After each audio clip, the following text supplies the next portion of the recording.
I got so much further in 2 years being a Christian and actually God steering my ship, so to speak, than, 20 odd years of doing it my way and focusing on the wrong things, basically.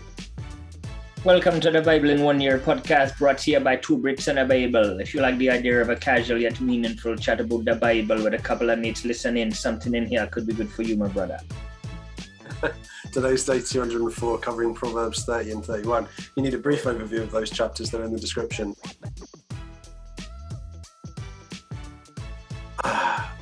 It's so good, Ads. I've said this to you before, but it just reminds me of Hermes Conrad from Futurama. Like, that's who it is. You actually are him. I'll say that as a big old compliment. Cheers, boy. Okay, finishing off Proverbs today.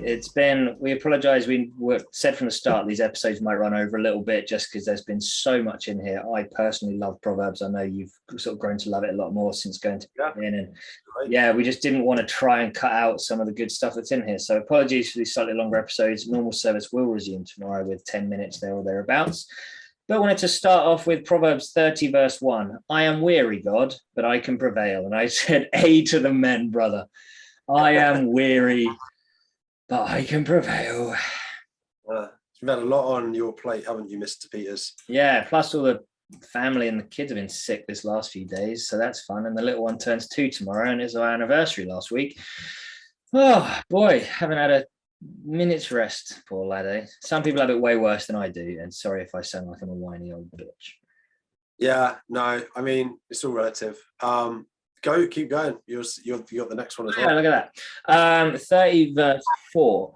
Sort of 2 to 4, basically, because it starts then saying, this is no longer from Solomon. This is sayings of Agur, son of Jakeh, an inspired utterance. But he's saying, who's gone up to heaven and come down? Whose hands have gathered up the wind? Who's wrapped up the waters in a cloak? Who's established the ends of the earth? And it says, what is his name? And what is the name of his son? Surely you know. And that's referring to God, and it's referring to God's son, which must be a prophecy, because we haven't heard anything about Jesus at this stage. So I was just like, hey, that's cool. That's really cool, dude. Really, really cool. I like a lot of the stuff that points back to Job and also forwards to Jesus in these two Proverbs, actually. So I hadn't noticed that one, though. So there you go. That's awesome. Proverbs 30, verse 6. Do not add to his words, or he will rebuke you and prove you a liar.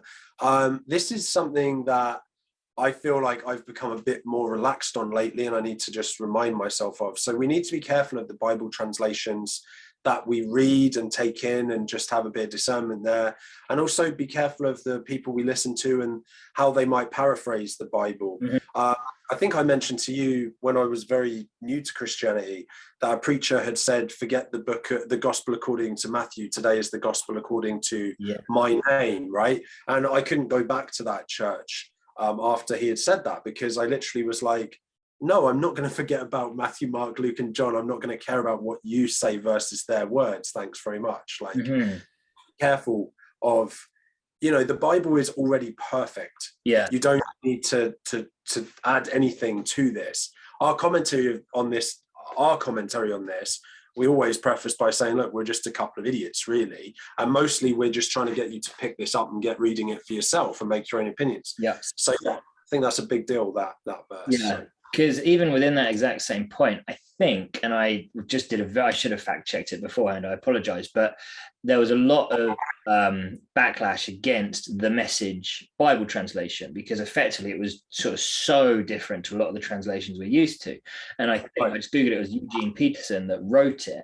And I'm pretty sure after he finished it, he then became very sick and passed away or something along those lines. And it was this whole idea of, is that because he did the Message and stuff like that?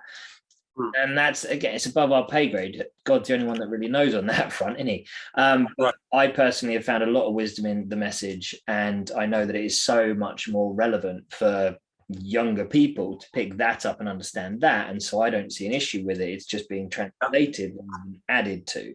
But who rightly knows what? Well, that's exactly it. And I think that's why the most important thing is just discernment. So I think that you have come up with some great points from reading the Message. But what you also do is you read ESV, you read NIV, you read NASB potentially. There are different, you see what I mean? You get a few different flavors. And I mean, the gold standard, but this is just above most people's pay grade, is just try and learn Hebrew or Greek, right? That'd be pretty sick. So I always love it when preachers talk about, well, this word in Greek means this, and expands it all out. But yeah, just be careful. I don't think that there's anything wrong with reading the Message, but maybe you shouldn't make that your only copy of the Bible. You know, so yeah, there you go. We got a lot of animals in here as well. I just want a quick shout out to that. You had noted the ants, the hyrax, the locust, the lizard. I also loved verse 18 and 19 of Proverbs 30. The three things that are too amazing for me and four that I do not understand: the way of the eagle, the way of the snake, the way of the ship, and the way of a man with a young woman. It reminds me of when God is speaking to Job. Okay. Like God is saying to Job, like, can you explain this? Can you explain that? And there's so much wonder in this world. Yeah. So I just wanted to shout out to the Attenborough fans and the ones who like the animal references in the Bible. Yeah, for sure. Sweet. So then 30 verse 33.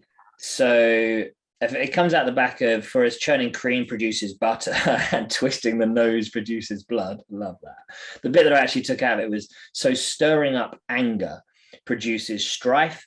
And it's just, other than my kids, and I need way more patience with them because they drive me up the wall sometimes, I'm not one that's usually quick to get angry. I'm usually a pretty chill human being.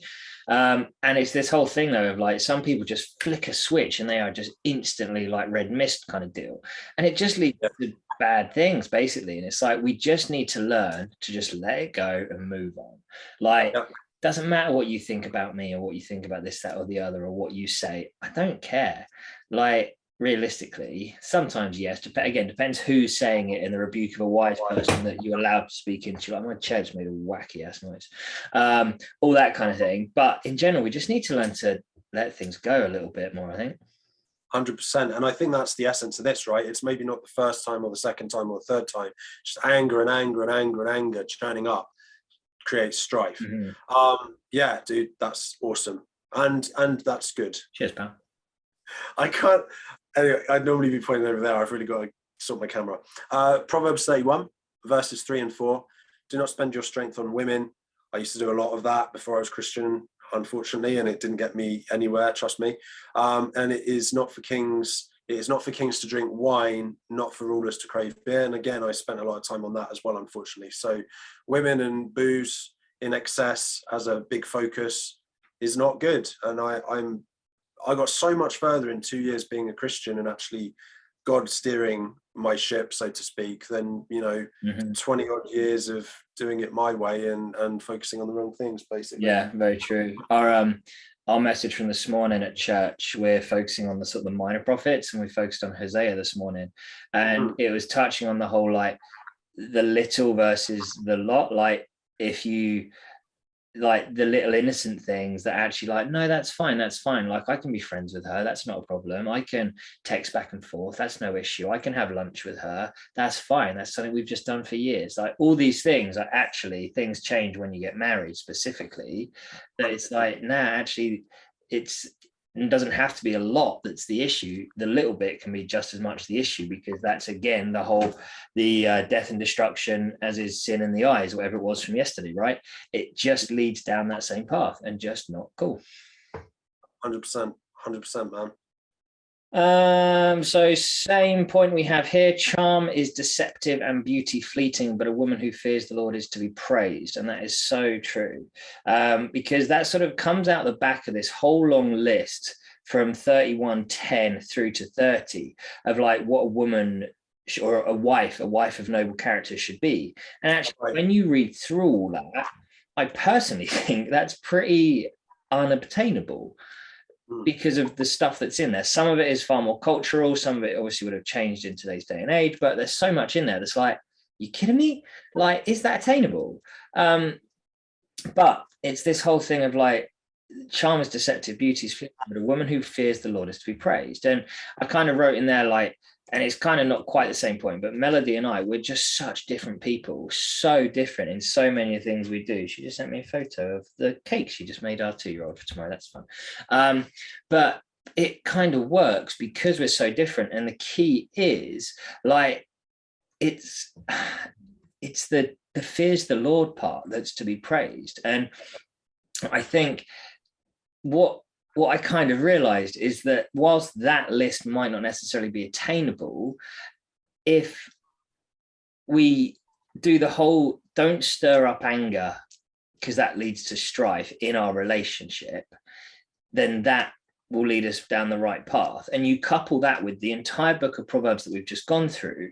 And if you're just trying to focus on some of the things that we've learned throughout Proverbs, and you're not quick to anger and you fear the Lord, that is where you're going to make things work in the long run. So that was where I'm leaving that. That's good. I'm very generous with my that's good, but they are good. So you can't, Yeah, but on the edit, I've only got one that's good on my side and one that's good on your side. So I just flash up each one. Now I'm going to have to make a second one. Sorry about that.